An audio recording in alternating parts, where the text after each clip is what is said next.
Dun dun dun dun dun dun dun dun dun dun dun. It's sealed pool practice time, and we're gonna open 6 packs of either Magic the Gathering or Flesh and Blood TCG, and we're gonna try to make our best deck out of those 6 packs. And you can go ahead and tell me what kind of mistakes I made or which cards you might have played out of the pool instead. It's Leah here, and the Innistrad Midnight Hunt pre-release has happened, and I have one of these pre-release kits, so I thought I'd try to film it as a sealed pool practice video. This is going to be my first one done with Magic the Gathering. All the previous ones have been done with the Flesh and Blood card game, but we'll take a break and do a Magic one and see how it goes.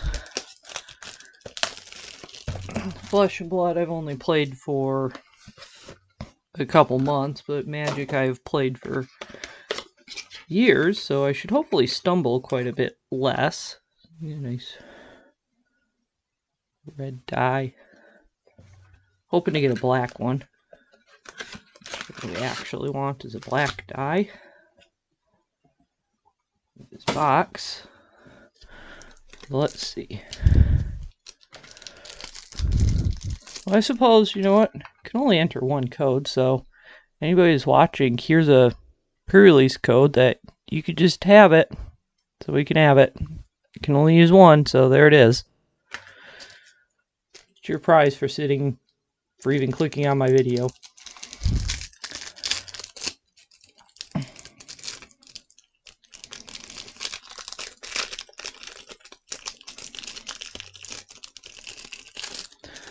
So let's see. So we've got pretty cool looking blue creature. Spells can't be countered. Each instant or sorcery has flashback. So this seems like a cool card to be playing. Also make a cool commander. I'm sure that's what it's actually for, but and then the rest of this in here is just going to be our tokens and a day-night card. This comes with each pre-release.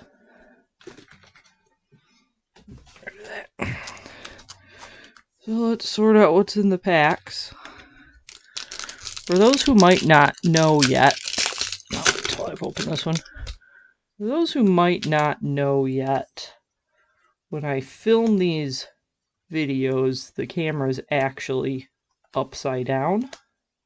So when I'm looking at things, everything's upside down to me.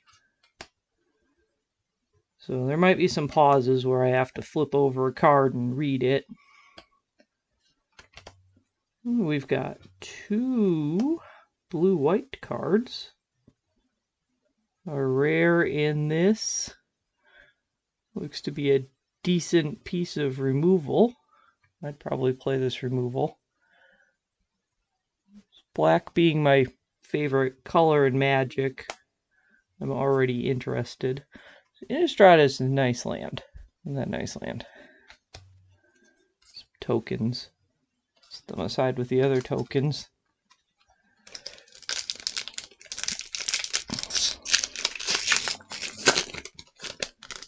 Assume if I had more professional equipment than the $7 camera I purchased, I'd be able to flip it over.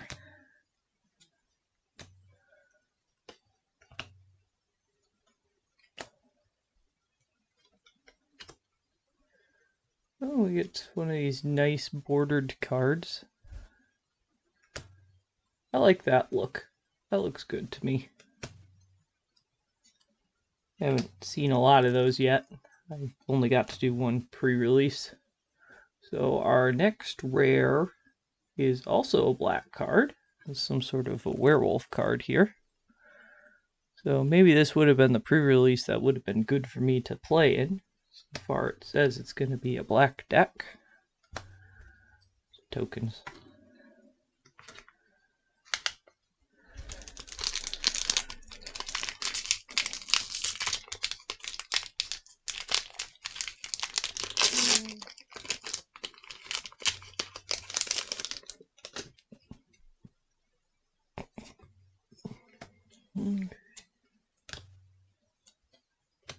Blue card.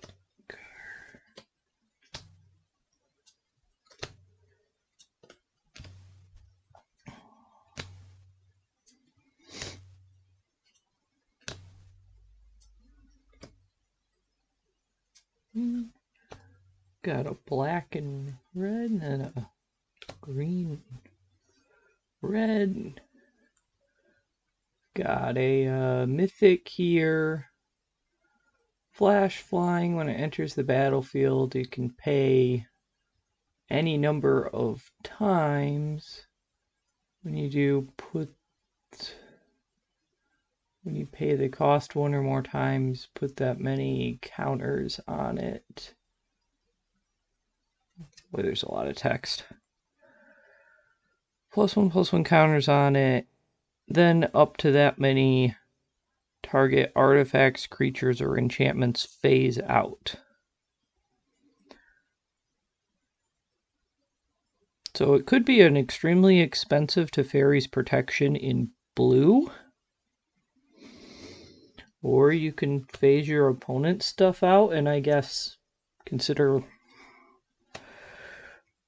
So you can lock somebody out of the game if you phase their stuff out and then get rid of the upkeep step, because that's when stuff phases back in. There's one card that does that, I think. Aeon Engine removes the upkeep step. So then phased out stuff never comes back. So it's a step I'm pretty sure comes back in. I could be way wrong. Evolving Wilds.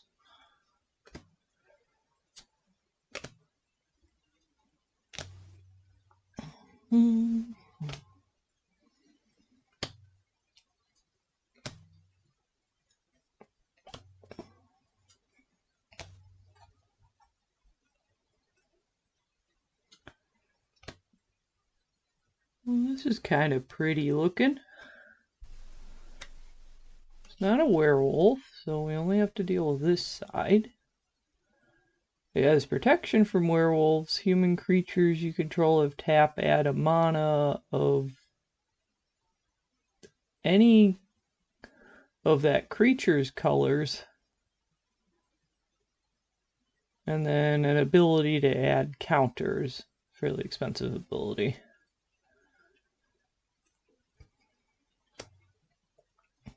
A swamp.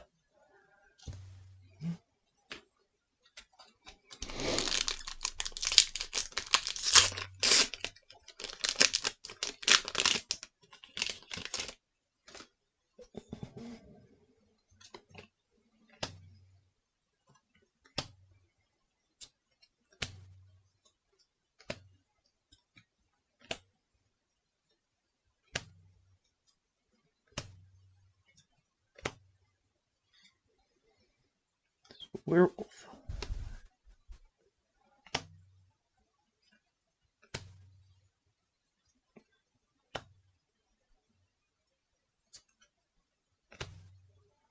We have another black rare. Redo. So, Curse of Leeches is the most leech-like card I think I've seen in a while. So you enchant a player as this permanent transforms into Curse of Leeches. Attach it to a player. At the beginning, they lose a life and you gain a life. And then on the back, we just have a lifelink and Nightbound. So then in the daytime, I guess it would flip back to this side. Oh, because it's got Daybound on this side. So I suppose you would attach it to a player, and then when it flips, it becomes a 4/4 with lifelink on your turn. Seems a little confusing, but we have our first foil out of all these packs. Very, very dark foil. Flat, but we'll see how long it stays that way.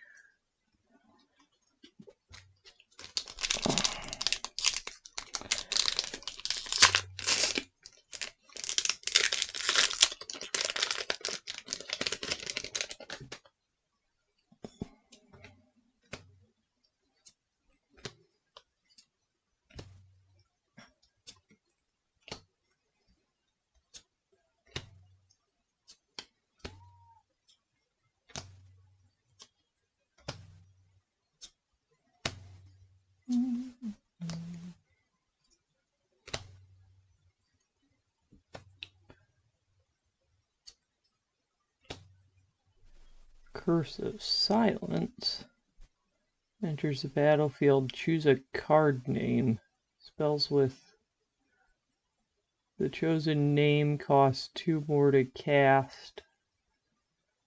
Whenever they cast, you may sacrifice it if you do draw a card. It doesn't seem... I mean, you could play it in a limited environment like a sealed, but...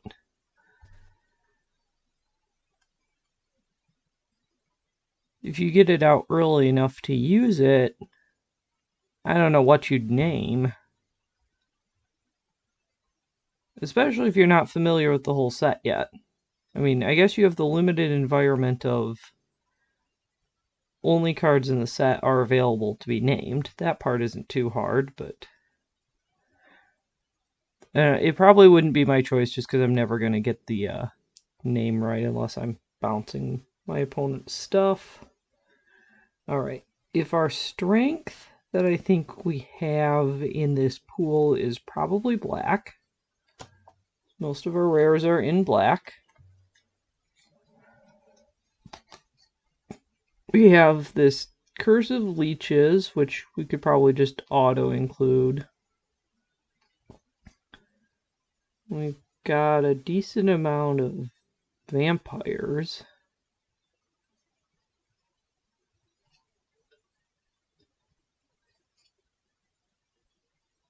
So werewolf, a zombie,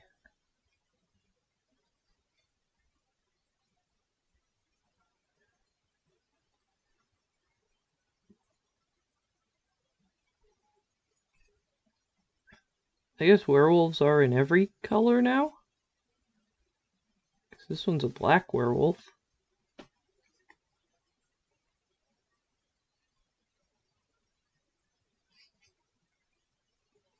It's another werewolf. Just has menace on both sides, so it's either a 2/3 or a 4/4.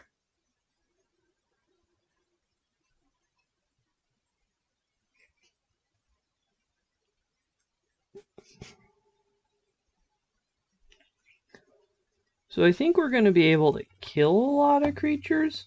How can we benefit from that the most? Do we use blue or white? Blue is going to help our zombie theme, which we don't really have a lot of zombie theme going on. White would help our stuff dies theme.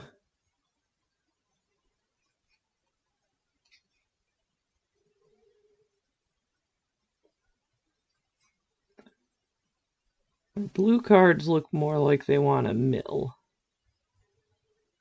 And we've got our one, our pre-release card will give stuff flashback. Some of these others look like they'll give flashback. That one gives mana for disturb. Counterspell. Counterspell.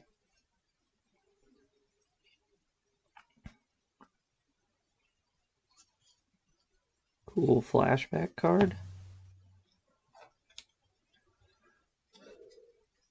If we do blue and white, which one would be the splash color? Maybe blue? I don't think we care about this curse.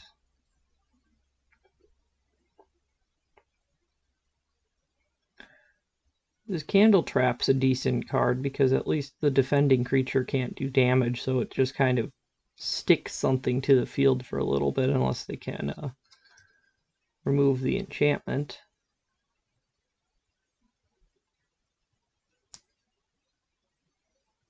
Unruly Mob would be good if stuff dies.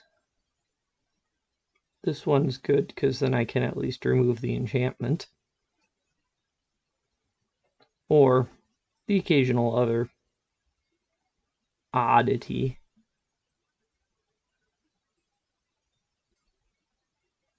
I think we play the white. Splash blue.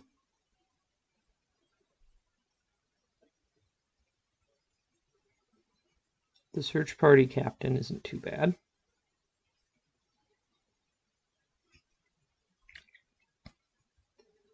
I don't think we care super much about the creatures in here. But I think there's a couple of things in white that would benefit a sealed environment that would play in that. We're not going to worry about the red and the green. Well, opening, I didn't see anything that particularly stuck out. Let's see. Moonsilver Key, search for an artifact. Well, we have 2 artifacts, and we're not going to search for either of them. So I think those are out. If we are doing black, white, and blue colors, those are out. We don't want to... If we're going 3 colors, we don't really want anything to double up on colors. Unless it's really critical card. Depending on how many instants and sorceries we end up with in the deck, though, we might want that wizard. Gain 2 life, draw 2 cards, then discard 2. Enters the battlefield, mill 2 whenever you cast a spell from your graveyard. I don't know if that's ever going to happen. On the back, it's a flyer.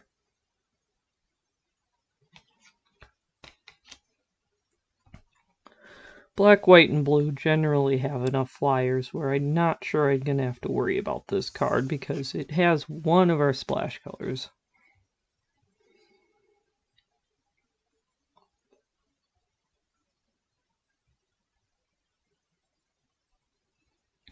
This sacrifice card seems okay just in case we have a creature that gets stuck on the field via Candle Trap.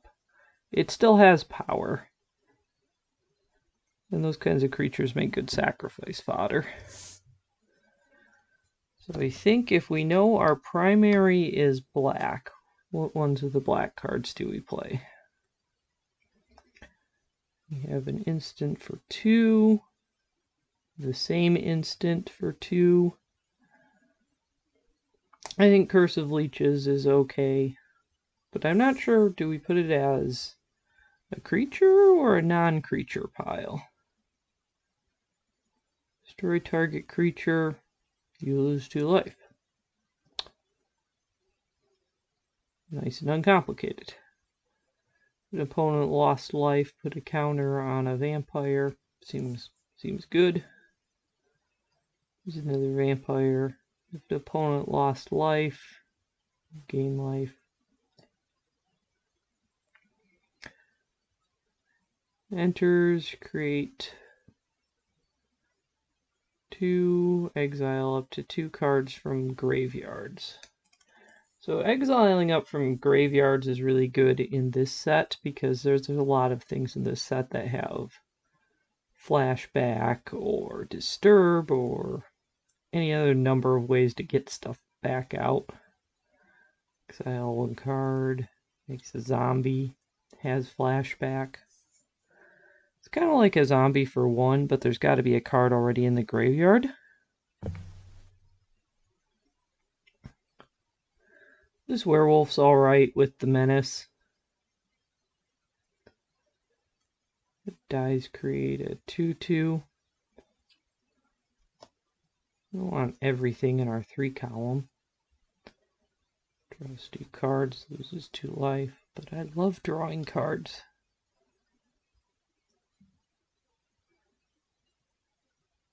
Alright, play this another black werewolf here. I run out of space. If I run out of space on the map, that's probably a sign I've got too much that costs 3 and not enough that costs anything else. Another creature dies. Things get bigger. Another shady traveler. Okay.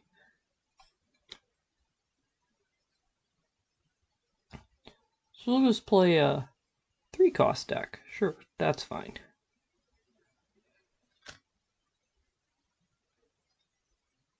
Okay, here is one card that isn't a 3-cost. Oh, target creature gains Death Touch. We're just not using that card. I like Death Touch, I really do, but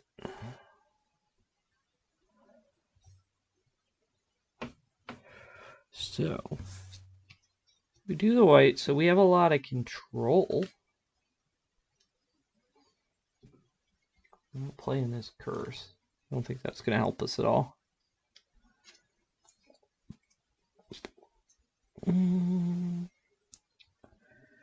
Whenever day becomes night or night becomes day, look at the top 2 cards of your library and put 1 into your graveyard. Does that seem helpful at all to self-mill?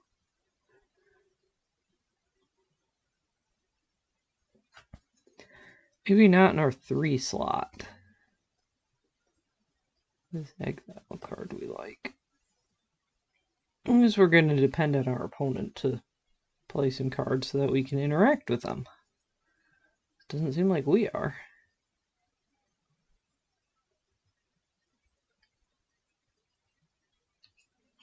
We're both our search party captains.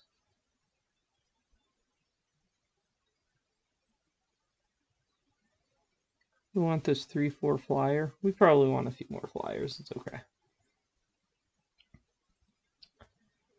Vigilance, disturb, 2/1, more vigilance, more flying.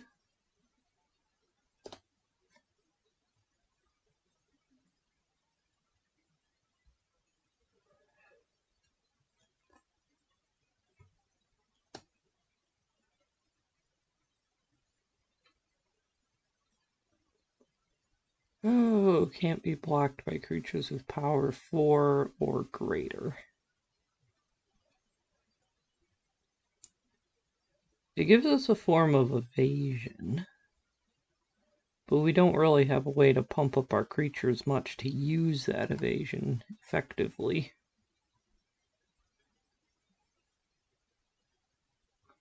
Unruly Mob is probably as big as it's going to get.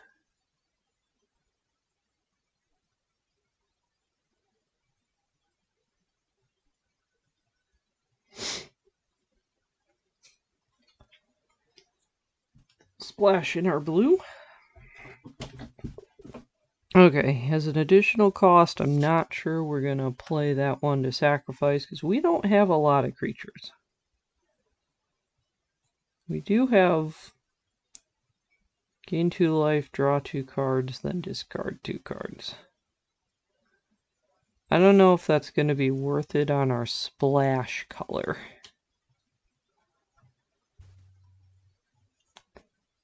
Is there anything else in blue that we want to splash? How many cards do we have? 4, 5, 6, 7, 8, 9, 10, 11, 12, 13, 14, 15. We're still a little light on creatures, but 17, 18, 19, 20, 21, 22, 23, and we're 3 cards over overall.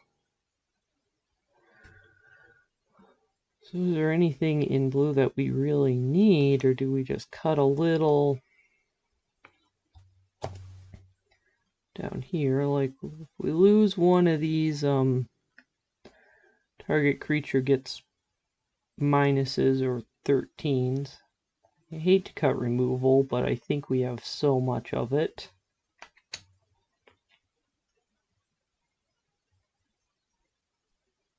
And then maybe we lose this Rotten Reunion. Because that's going to make a zombie, and it's just going to have decayed. It's not going to do much for us, and we have to exile a card, so it's going to be a late game 2-2. What's eaten alive? It's more removal.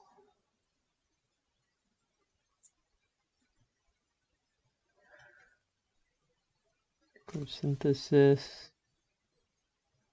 Well, that helps our creatures grow as stuff dies. Blood Pact.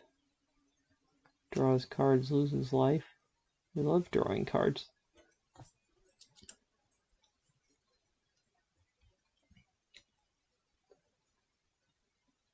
Technically, we should cut one more card, but if we're not splashing a third color, maybe we just go down a land. Hope it works. Not worry about the blue.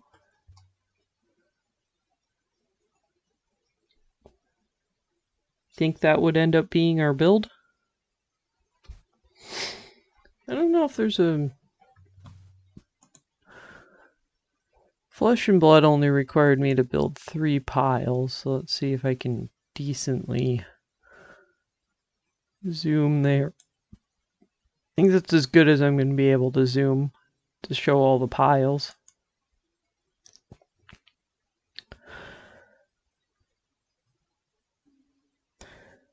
Well, if nothing else, this would probably be a fun deck for me to play. I don't know how well it's going to do. It's definitely got some card draw. I think it's just going to make mostly little dudes. They don't have particularly great evasion, but I do have some great board control. So,